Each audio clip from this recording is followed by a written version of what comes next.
Welcome to the Arabiya channel, U.S. Assistant Secretary Barbara Leaf. It's actually very lovely to have you here with us today. Well, thank you very much. It's an honor to be here. So let's begin our talk with Gaza war and Hamas October 7 attack. So there have been repeated Saudi and Arab demands since the beginning of the war for a ceasefire and for the entry of humanitarian aids. So to what extent are you able to achieve these demands?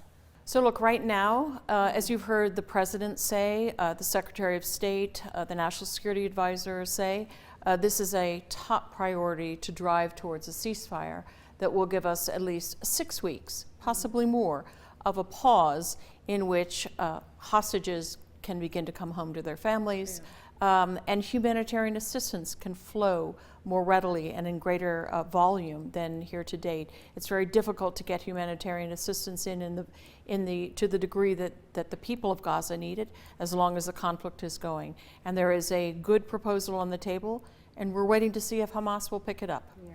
So efforts to reach a truce are continuing in Gaza. So do you see any progress that could result in a long-term truce? So I think this first phase is the key phase, and that's why we're so focused on it. We have great support from our partners Qatar and Egypt, who are very directly engaged in these negotiations. We think this is a key to unlock a whole series of things, but you have to start with that first step. Yes. So the Arab countries positioned on the displacement of Gaza people. So they reject the idea of displacement of Gaza people, or Palestinians from Gaza.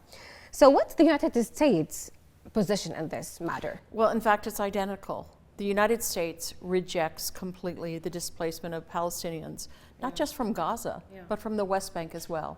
And in the last couple of hours, Washington announced a further set of sanctions on individuals in the West Bank, several individuals, 3 individuals, and 2 outposts, which have been very involved in violent acts against Palestinian communities with the intent of displacing them from their land. And this is an ongoing effort of ours.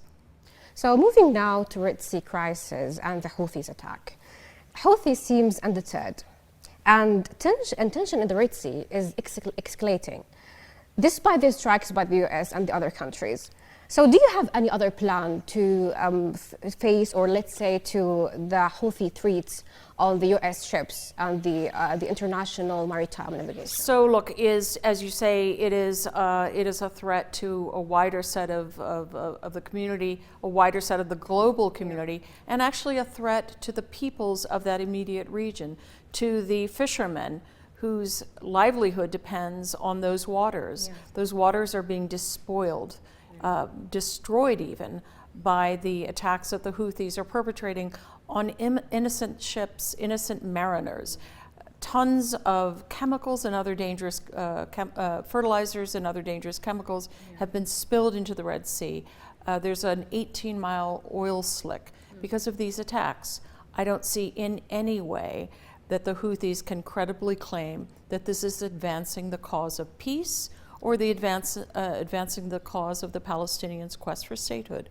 Bilax. And in fact, it is injuring the communities there. It's injuring the very people in Yemen and in the Horn of Africa who are already, as we say, food insecure. Ships have been turned around that were destined to bring critical grains, corn, etc., to the people of Yemen. But these attacks have stymied them.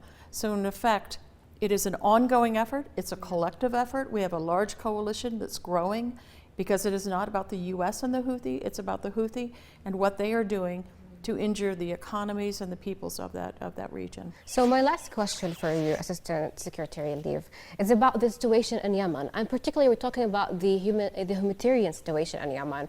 As we know, it is considered the worst situation in the world. So how can you support the improvement of these conditions in Yemen?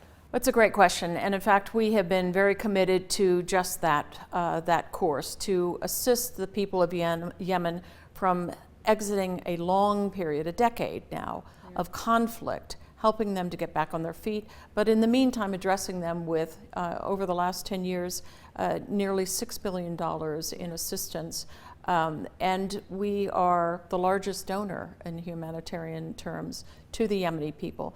But side by side with the immediate urgent needs to address their food insecurity and their humanitarian needs, we have been very vested in the effort to bring the war, the civil war, to an enduring ceasefire. That has been interrupted, and the peace process, if you will, has been, in a sense, pushed aside by the Houthis' determination to attack ships. We want the Houthis to cease their attacks and also to get back to the peace table. Hopefully. Thank you so much for your time. You're quite welcome.